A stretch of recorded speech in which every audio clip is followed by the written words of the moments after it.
Hello, family. Thank you for coming over to the house tonight. And just kick off your shoes and relax your feet. Party on down to the SK beat. We're kicking, just kicking, just kicking. Okay, you don't come to another episode where we're going to be asking the question of, why you telling my business? Don't be telling my business. Why not? Because a can and a can, a can, and a wheel. Now we're off to...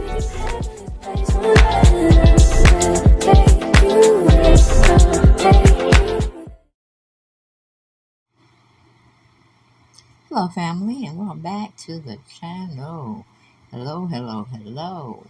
We're still going to be talking about... I did a video on the other channel, Make It Make Sense, of speaking of Tina's children and how they fared throughout the years of, major abuse from their father.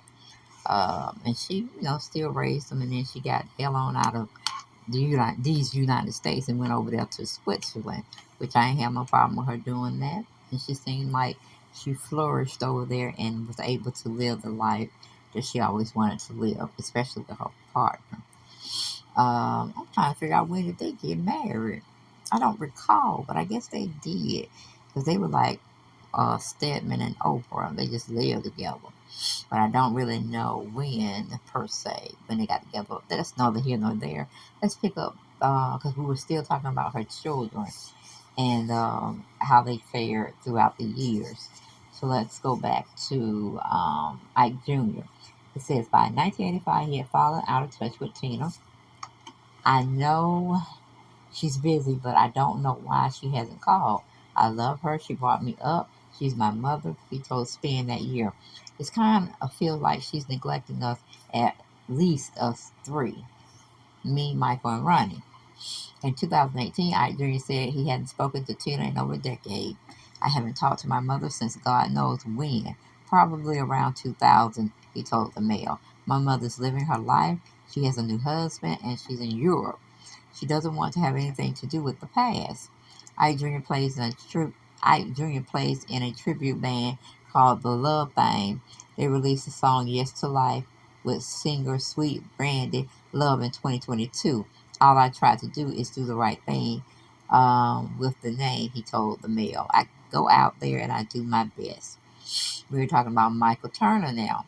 Born in 1959 to Ike Sr. and Lorraine Taylor, Michael Turner was adopted by Tina before her split from Ike in 1978. Michael struggled in the wake of their divorce. Michael wanted my mother and father to get back together, and the next thing, he was in the hospital. Ike Jr. shares a relationship with his younger brother, he told Spin in 1985. He was hurt by them being separated. Michael also reported dealt with addiction as an adult. I know in my heart, if I called Tina or my father, Ike, right now, they would come and help me, but I just can't do it, he reportedly told Sunday Mercury. Tina was really good to me, and I love her, but I can't live with anybody. I gotta be free to do what I want to do. Ike Jr. told Bobby Eaton in 2017 that Michael was using a wheelchair and had several strokes and seizures. He also gave an update on his sibling to the Mail on Sunday in 2018. Michael is in a convalescent home in Southern California. He needs medical support. He shared, I've been to see him quite a few times. He's doing great. Ike Jr. noticed that his mother had not visited Michael, but she did support him financially. Okay. Tina and Ike Sr. welcomed Ronnie Turner, their only son, together in L.A. on October 27, 1960. The singer told TV Week in 1989 that her youngest son was given plenty of opportunities as a young man. He was put through private schools and given allowances and clothes and everything you could give a kid. She said, but Ronnie was determined to be self-destructive. You have to draw the line. I keep an eye on him. As a young adult, Ronnie reportedly ran into legal issues. California wasn't good for him. He was very influenced by drugs and didn't want to go back there because of that reason. Tina told Rolling Stone in 1986, I cut him off financially, but I always had a stream to find out what was going on and to get money there to help him if he needed it. Finally, he's on his own 2 feet. In 1997, Tina told Larry King that her kids were doing much better.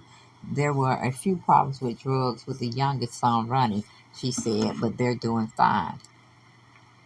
On the career front, Ronnie followed in his parents' footsteps, playing a bass guitar in a group called the Manufactured Funk. He also had a cameo in his parents' 1993 biop, What Love Got to Do with It. Ronnie reported had 2 children by 2000. He found the love of his life. Later in life, married French singer Afida Turner in March 2007 at the age of 46. He died of colon cancer on December 8th, 2022, at the age of 62. One day later, Tina shared a tribute to her youngest son on Instagram. Ronnie, you left the world far too early, she wrote. In sorrow, I close my eyes and think of you, my beloved son. His wife also shared a tribute to her late husband, writing that Ronnie was a true angel, huge soul, and her best friend. Okay, so that was the turbulent times and good times, I guess you can say, uh, with Tina Turner and her sons. Now we're going to talk about Tina Turner and her resilientness and being hailed the queen of rock and roll. Okay, we have CNN wrote up, CNN Entertainment wrote up an article about her. By Lisa Respris France and Brandon Griggs of CNN. They titled it Tina Turner Resilient Singer Hailed as the Queen of Rock and Roll Dies at 83. The dynamic rock and soul singer who rose from humble beginnings and overcame a notorious abusive marriage to become one of the most popular female artists of all time has died. Her family announced in a statement she was 83. Okay. Turner died Wednesday at her home in Zurich, Switzerland. With her, the world loses a music legend and a role model, her family said. With her music and her boundless passion for life, she enchanted millions of fans around the world and inspired the stars of tomorrow. Today we say goodbye to a dear friend who leaves us all her great work. Her music, all our heartfelt compassion goes out to her and her family. Tina will be missed dearly. A statement on her verified Facebook page read. A riveting live performer, Turner had a string of R&B hits in the 1960s and early 70s with her domineering and violent husband, Ike Turner, before she left him fleeing their Dallas hotel room with 36 cents. That's another right. She beat his ass in that limo trying to get up and do what do you call it, a show. But she got the hell out of there. But anyway, her solo career floundered for years before she mounted a stunning comeback in 1984 with her multi-platinum album Private Dancer and its number one hit, What's Love Got to Do? Got to do with it? Yes. What's love but a second-hand emotion? Tina said, give me the money, give me the money. Gotta get to the money, gotta get to the money. Forget that love stuff. But anyway, she was hurt at that time. She was going through some things. She was trying to find out who she was again after Ike. I get it, got it good. Going back to the article, it said, before long, Tina was a global superstar, commanding MTV with her spiky wigs, short skirts, and famously long legs strutting across the concert stages in 3-inch heels. I like girl stilettos, okay? Her talent earned her acclaim as the queen of rock and roll, while her resilience made her a hero to battered women everywhere when she sang of pain and heartache in her husky, full-throated voice. Every word rang true. For a long time, I felt like I was stuck with no way out of this unhealthy situation I was in, she told Harvard Business Review in 2021. But then I had a series of encounters with different people who encouraged me, and once I could see myself clearly, I began to change, opening the way to confidence and courage. It took a few years, but finally I was able to stand up for my life to start anew. Um, he knew I had potential to be a star. Okay, she was born at Anime Bullock in 1939 to poor sharecroppers near Nutbush, Tennessee, in a rural community north of Memphis that she later made famous in her autobiography,